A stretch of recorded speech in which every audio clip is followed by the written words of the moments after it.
we are just doing what we do. And we don't care what other people think. Literally, our only rule on who can play in the league is you have to be 18 years old. And that's because we have gambling coming.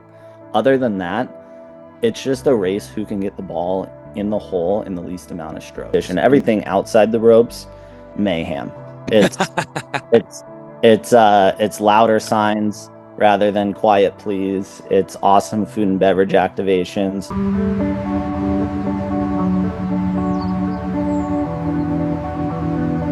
Golf has been overdue for a fabulous makeover that is enjoying right now, thanks to the guy that is on screen with me. He is Jake Hoselton. He is owner of Grass Clippings Rolling Hills. It is a lighted 18-hole golf course. By now, anybody that knows golf knows about this. They also know about what he's doing from a Grass League perspective. Co-founder, CEO of Grass League. It is televised. It is high stakes par 3 golf, and he joins me on the Sports Media with a Human Touch podcast.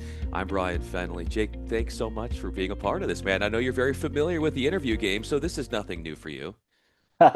It's trending in that direction, but Brian, I really appreciate you having me on and excited to talk to you about everything we got going on. Yes, and we are going to do that. I have to ask, though, you being a caddy, maybe that was in your prior life, but you being a caddy at Colonial, how much do you rely on those days to help fortify what you're building here now with Grass League? Yeah, I mean, looking back, it's actually a pretty funny story because I was in college at TCU in Fort Worth, Texas. Obviously, it's right next to Colonial Country Club. I knew golf very well. I was when, my focus when I was in high school playing sports was actually tennis. I knew golf just from being like we say, if you're from San Diego, you surf. If you're from Phoenix, you golf. So golf culture is a huge part of like my entire life. My older brother Jimmy, who's also a co-founder, was a professional golfer, tried to make it on the tour for quite some time. And so kind of grew up in the game. When I was in college, I obviously needed a job for a little extra beer money. So I went out to Colonial to caddy. And honestly, I knew golf, but I had never caddied before. So my first time at Colonial Country Club, my first time stepping on property, I was four ball caddying, which I had never done before. And I did not have a rangefinder. I had never caddied before. So it was quite an interesting experience, but I got in the groove and channeled my inner what should a good caddy do, probably by about hole five. And yeah, so it was an awesome experience. And obviously, there's a great tour event there. So, really great place to be a part of. What signaled you really getting a feel for what it needs to be like to be a caddy on that fifth hole? How did it all kind of come together for you? I think it's such a, like a service oriented role, right? It's all about I caddied for four Texas Ranger baseball players and they just wanted to have a good time and my initial approach was kind of being a little bit more stiff and like I felt like I had to be this caddy that knew it all, but really what they wanted was just somebody to get them some yardage and have fun with them. And so I think I kind of got comfortable, settled into okay, I'm just part of the group here, just doing my job as a caddy. I don't need to make it feel like this is some serious thing because that's certainly not the way they were approaching it. No, and in having the mindset that you have now, which is the vibes I'm getting, likes to have fun, is doing a really cool thing with Grass League. Obviously, the focus is on the par 3 style and marketing off of that and putting out good television around it. You yourself, though, how well have you maneuvered? You're playing as a par 3 guy in terms of how well you go about your par 3 game. All of my friends think that because of my job, the only thing I do is golf. That's quite honestly the opposite. I work in the industry. I love the game, but just because of those two things doesn't mean that I'm out on the golf course every single day. Um, Really, where par three we got excited about it early on was at the end of the day, we're golfers. We love competing. We're all has been athletes, whether it was in high school or college, and golf's such a great outlet to compete. I'm like a five handicap. My brother's a +3. All of the people in our organization are good golfers. And what we found was that we all it was a little bit more like level setting, and we were all more a little relevant to each other from a competition standpoint whenever we went on a golf course. It still scratched the same golf itch to be outside, touching the grass, hitting shots, making putts, fist pumps, all of those things. But it was faster, it was more casual. You can have fun, play music, and it's not that tucked in environment. And so we were just really early on, just infatuated with par 3 golf. And then the funny thing is like we found ourselves playing more and more par 3 golf for all of those reasons. But the USGA didn't rate par 3 courses less than 3,000 yards. So we were after our round sitting around like, did we even play golf by the standards of golf's governing body? And technically the answer was no. And we found that to be very, very interesting early on, and that's kind of what directed us to go down this road of par 3 golf.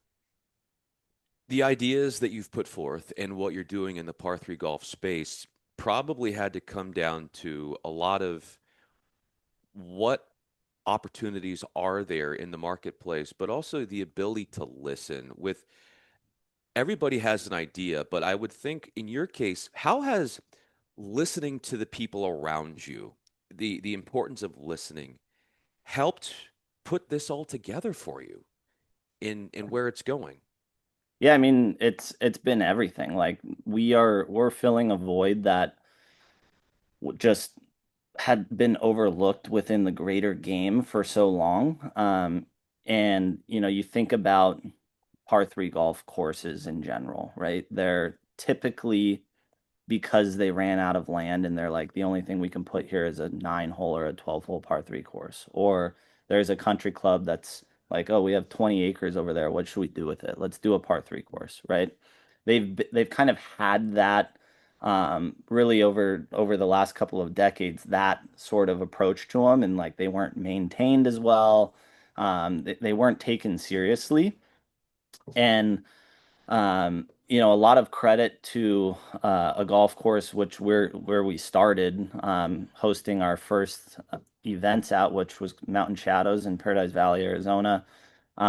This course was an awesome, great design, well maintained, great setting at the base of Camelback Mountain par 3 course that really kind of created a brand for itself and started attracting great golfers. There was a skins game out there on Tuesdays. There still is. That attracted all of the best golfers from around the valley. Anywhere from top 10 PGA FedEx Cup pros in the world playing in the same skins game as mid-am, insurance brokers, right? And that was interesting to us because it's like you take a full-time PGA golfer and what they want to do on their Tuesday off from golf is go play some par 3 golf and clip some wedges close. And so I think listening to that and sort of seeing that demand, like this is really cool, and it's attracting the best golfers in the world still, even though it's sort of a modified version of like the game we all know, um, while still being golf is what really caught our attention. And then this was at the same time where like golftainment, entertainment meets golf with all of the pop strokes and putt putts and top golf. All of these different like non-traditional golf assets were coming on the market, and no one was really looking at par 3 golf courses as an opportunity for golftainment, if that makes sense. And so we were like, a par 3 golf course shouldn't be and have the same rules as a full-length course. It should have music on it, cool F&B. It should be, t-shirts required, no collared shirts on property type of vibe. And so that's really what led us down, like the real estate path as well. Well, your background, you have a background in real estate, which a lot of people know, but some people don't. And when you have that as a background, how does that help you generate the game plan for what your team is doing? I mean, I think, the first hurdle for any entrepreneur to overcome is just believing that they can do it. That's like number one is jumping off that ledge to say, I think we can do this. It seemed crazy for late at the time, late 20, early 30-year-old entrepreneurs to go try and get the keys to a golf course. Like that almost has never happened before, like in an entrepreneurial meets golf way. And so it was very interesting. We got some light sensors Oh, in you're here. good. Yeah, it's Um, probably one of those sensors, right? yeah. Yeah, Uh, no, yeah, just keep it. Yeah, this and so happens. um, we first of all, I think we just thought it was possible. And then put together a business model where, again, thinking it's possible, golf doesn't traditionally like make money. It's not a huge like driver itself, like the specific golf operation. A lot of golf courses are used as an asset to sell real estate or be an amenity to a hotel. Um, but no one has really looked at like a green grass golf course as, a truly lucrative investment. And so we kind of flipped that on its head by saying, if we have a par three course, it's less maintenance costs, it's less grounds, but we can still do all of these food and beverage and different assets to the property that can ultimately make money, right? It's so interesting because I always felt like there was this sex appeal around, like, for golf, it's how far can I hit the golf ball? What driver can go the furthest? How much length can I get out of my shots from off the tee? But here you've created this view of, actually what's really interesting is, like you've talked about, is the 150 in, the 150, the 150 yards into the flag stick. And that the shorter game is actually what captures a lot of people's attention, and not always just how long can you hit and the long drive competition, what that's done, but what you've focused on as the par three per se. I got to ask you, have you ever done an interview? Oh, there you go. I was going to ask you, this might be the first interview I've ever done. I was curious, have you ever done an interview where the lights have come in? Because it's happened to me. It's definitely happened to me. Hey, sometimes for a good think tank, you gotta go into it. Yeah, no, no, for sure. But the the thought I was getting at too here is, to the rules, and from a TV friendly product that Grass League has become. What do you feel like are the original ideas of the format, and what makes it TV friendly, that really have staying power, that can really stick with an audience? Yeah, I mean, first and foremost, I've said this before, and it's kind of been our sales pitch for a long time, is golf's greatest moments happen from scoring distance and in. The shots you remember are not the perfect drives down the fairway. It's the ones where they wedge it close, or it's those par threes, right? And so from a broadcast perspective on a traditional PGA Tour stop, over 80% of the shots you see are actually from par three distance and in. So you're actually watching those scoring opportunities, or people trying to get up and down from the bunker, or hole in ones on par threes. And then also from a live environment, the fans naturally gravitate to par threes because you can see the entire thing happen. You can see tee to green. And it's just fun, right? You look at 17th at Sawgrass, 16th at TPC Scottsdale, the 12th at the Masters, Spieth falling apart, chunking in the water. Like those are those iconic moments that resonate with fans. Um, so very early on, we knew that that's ultimately what the both digital and live fan viewing experience is based around. And on top of that, layering in that, taking strength and distance out of the equation, we can have this massively unique demographic of golfer that can compete in our format. And so, our vision down the road, obviously, when we start increasing purse sizes and the value of these franchises, and the money side sort of meets the product, we're going to attract the best golfers in the world to come compete on a par three stage. And that could mean anything from in their prime male hitting drivers 360 yards, but it doesn't matter because you're on a par three course. And then you can have Ernie Els and the Champions Tour guys out there, and you can have LPGA and anything in between, all on the same tee box and the same camera lens. So it's just an electric format and a fun way to view it both digitally and live. What's also a great idea is that because it is only par threes, golf as a broadcast over an 18 hole normal size par, let's just say par 72 course, that is a massive undertaking Yeah. logistically. And when you have just par threes, it makes the broadcast product probably a lot easier to put together. And so, from a broadcasting standpoint, what potentially could we see moving forward beyond what you guys have done and building off of what success you've had there? Yeah, you're spot on. I mean, golf is I actually don't know, but it's got to be one of the largest fields in sports, right?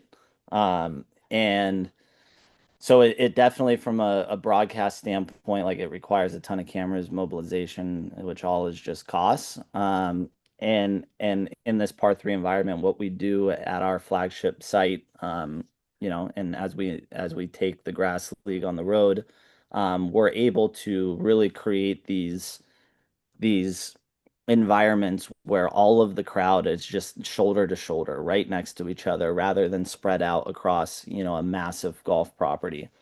Um, and so from a broadcast perspective, we're able to capture that in a really exciting way.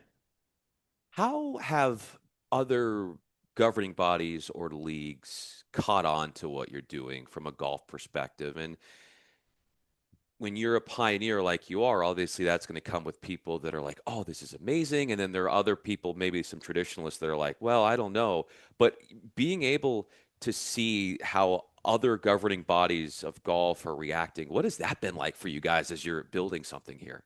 I think just looking at sort of the landscape of new age golf and what's happened over the last, call it 10 years, but probably more so 5 years, we've seen a huge shift in what golf fans are interested in seeing, right? There's the entire creator golf movement with YouTube. And you pluck a random 20-year-old golf fan off the street, and their favorite golfer might not play on the PGA Tour or Live Tour. It might be Grant Horvat or someone from Good Good or the lads, right? Like there's a lot of new age and different fan interests and ways people are consuming it. I think where the grass league sort of sits in between traditional golf governing bodies and like creator golf is we keep competition in the crosshairs, where we believe that in order for this league to turn 100 years old, that competition is going to be that key feature that sort of just reigns true always. People want to watch the best do what they do, and we can still pull from the creator space. We can still pull from, the traditional golf leagues, um, and sort of remain this crossbreed between fun, entertaining, new age media, new way to consume. But at the end of the day, the best golfers are going to win our competitions and be the ones that are successful. And so I think from, getting to your question on what do the golf governing bodies think of us, I think they respect that piece where we honor the game. It's still green grass golf. It's not indoors. It's still golf. And so I think they like that. Obviously, um, the traditional governing bodies of golf have been challenged over the last couple of years. The Live Tours made massive waves in sort of um, questioning the best way go about things. And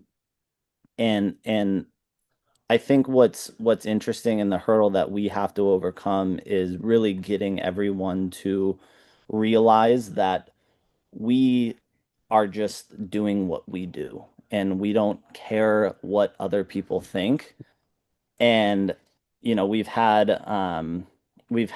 and completely understand golfers that have commitments to existing tours that, might hold media rights over them and like we get that. But I think the important thing for us is like literally our only rule on who can play in the league is you have to be 18 years old, and that's because we have gambling coming. Other than that, it's just a race who can get the ball in the hole in the least amount of strokes. And so, um, us sticking like we've been asked to create rules around who can play and who can't play, I guess more importantly. And ultimately we put that decision onto the golfer or their agent or the franchise owner, because it just is very important to our model to sort of, I guess, remain Switzerland. What's the most in they say imitation is the greatest source of flattery.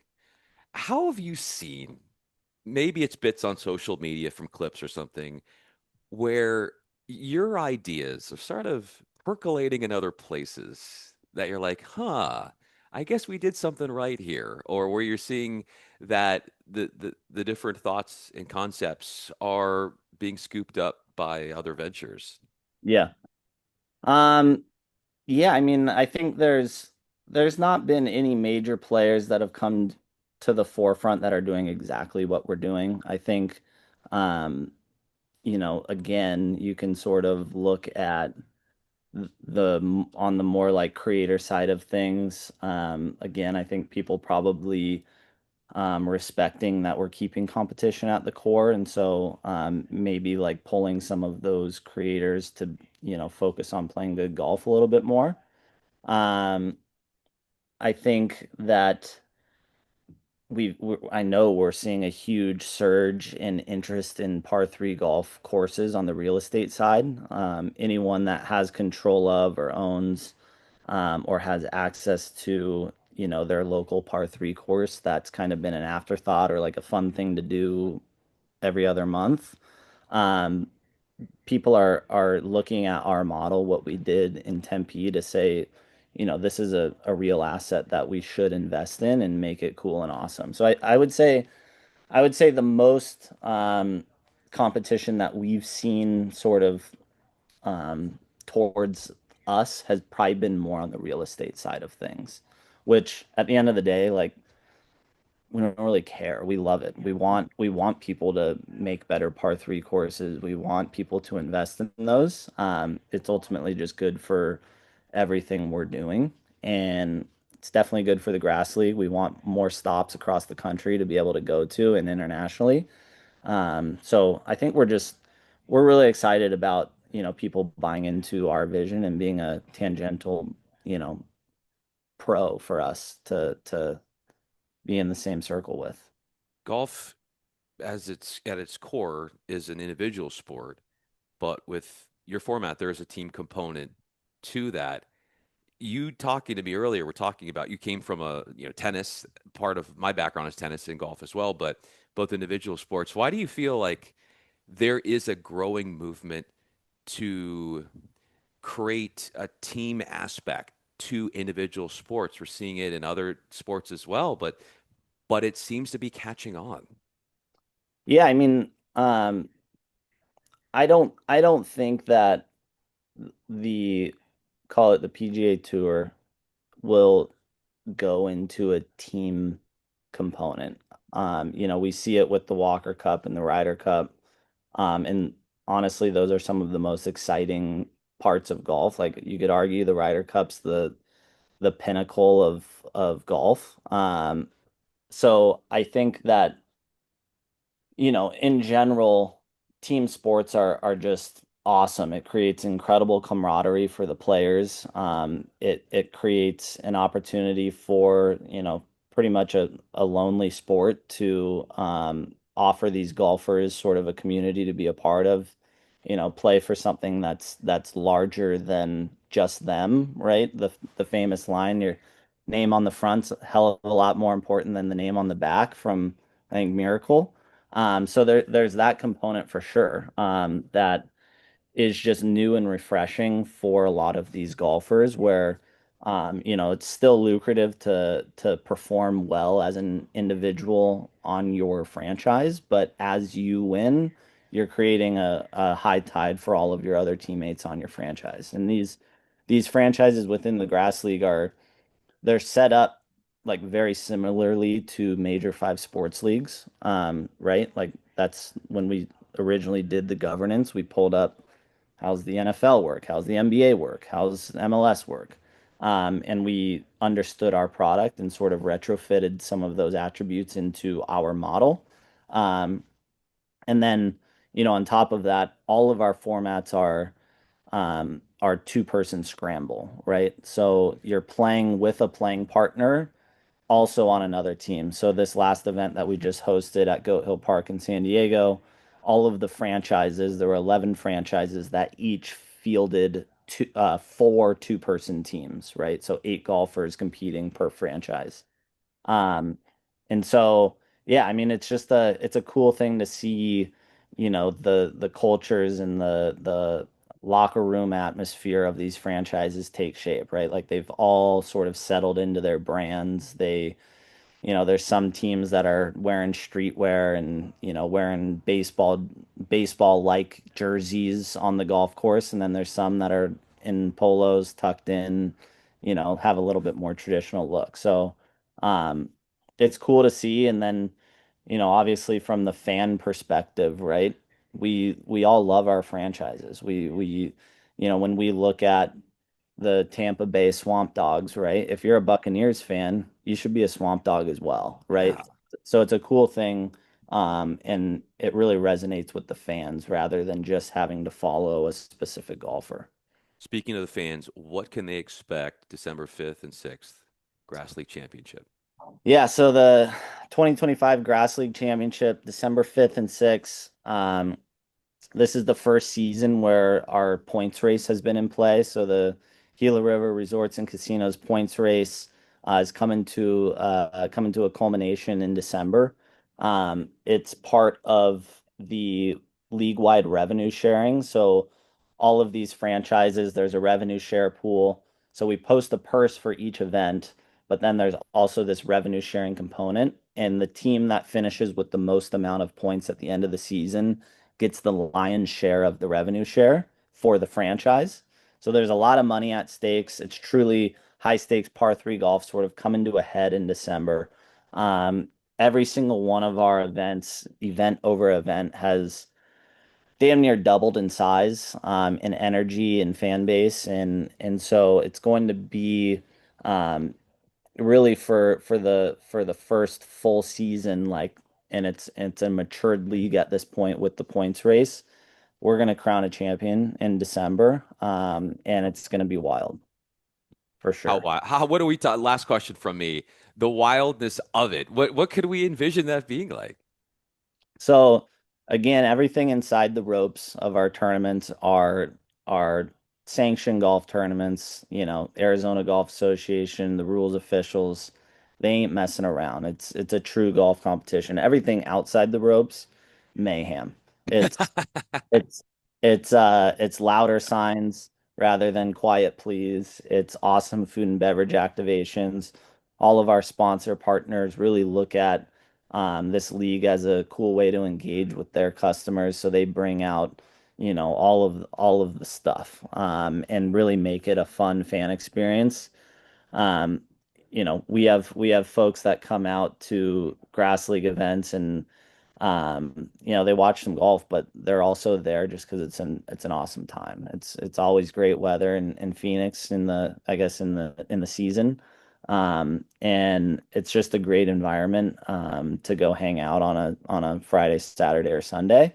And then each day of golf is capped with an awesome concert. I wish I could drop the names. We'll have a big review reveal here in a couple of weeks, but gonna see some awesome concerts coming through. That is phenomenal. And as we conclude this conversation, you're talking about what goes on outside the ropes and the noise and whatnot. And I felt like for you in this conversation, when the lights went out during the interview, you're laser like focused through it all. It's kind of like if you were on the box on one and somebody's cell phone goes off, it doesn't phase you at all. You get right through the wedge and you stick it to 10 feet. I can see why you're so good at what you do because no matter what's going on the outside, the periphery, you're locked in as in your team as well. Jake Hoselton with me, Grass League co-founder, CEO, owner of Grass Clippings, Rolling Hills. I'm Bryan Fenley. Jake, thanks so much, man. Brian, I appreciate it, man. Hope to see you in December. Count me in. I'm there. Get on out there. Let's go. Yes.